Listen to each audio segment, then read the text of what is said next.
Anything that you worship will control you. Let me say that again. Anything that you worship will control you. If you worship pornography, if you worship women or men, if you worship money, if you worship video games, if you worship drugs, alcohol, and the list is endless, gossip even, lust, all these things, if you worship that, if that's what you are feeding on a daily basis, you are summoning the spirit that is attached to those things.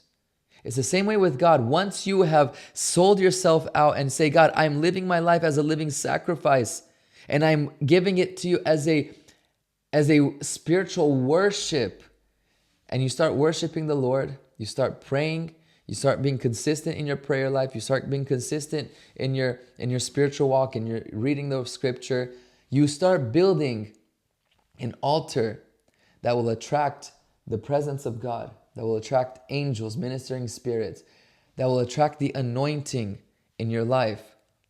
But we must get rid of these demonic altars, these demonic influences, because these are open doors. When you worship your phone, when you worship the cigarettes, when you worship the lust and pornography and money, when you worship those things, when those things start taking the place of God, you will start losing the fire. You will start losing the passion for God. So we must understand that when we have a fire that is built up on our altars, that will consume the other things. But from the moment that we stop investing, stop putting on the fire, maybe at one point you were on fire for the Lord. Maybe you had that first love. You had an encounter with the Lord recently. Maybe, after a conference, you felt like, man, God has filled me with fire, with passion. And then you see a week goes by, 2 weeks, a month, 2 months, and that passion, that fire ran out. It's very easy to get filled by the power of the Holy Spirit. It's really easy to get reignited by the fire and by the passion, through a good sermon, through a good service. It's very easy to have encounters with the Lord. It's very easy to get fired up for God.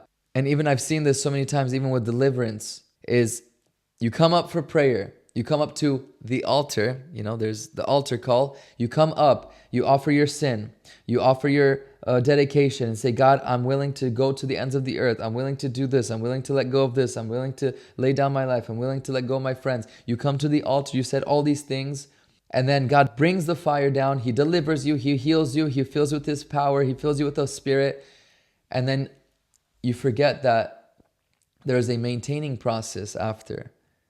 And then you start blaming the pastor, you start blaming the church, you start blaming other people, and you get frustrated because God does these things. God works through people, and He will ignite the fire in your life. He will ignite the altar, but it's up to you, it's up to me to keep the fire going.